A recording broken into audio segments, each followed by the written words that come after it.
Where are you supposed to store your chemicals for the winter season?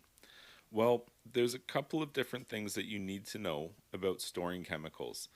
The first thing that you need to know is that if you have liquid chlorine, if that's the product that you prefer to use, it doesn't really do well in long term storage. And by that, I mean it will lose its strength or its capacity to sanitize your water. Things like direct sunlight are a problem for it, as well as extended periods of time sitting outside, or the temperature not as much as the length of time. You don't want it to freeze, but it takes, I think it's something like 5 degrees Fahrenheit for it to freeze. So it has to be pretty cold for it to freeze. And more that you're concerned with, you just don't want to be storing it because you're spending money on this chlorine, but you're not going to get any value out of it. You don't bulk buy that product. What you want to aim for, if you use liquid chlorine for your swimming pool, is you want to run out right at the end of the season, right as you're closing your swimming pool. You want to have your pool all nice and clean and all the debris removed and all the chemicals are balanced.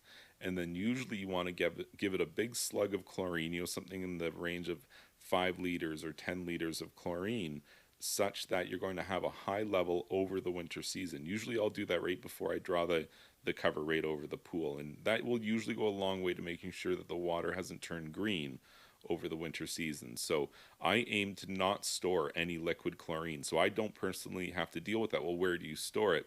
You store it outside unless it's going to be really cold, and then it can't be outside because really it's going to be freezing. So again, you're just not going to get the value out of it. Aim to just not store it at all.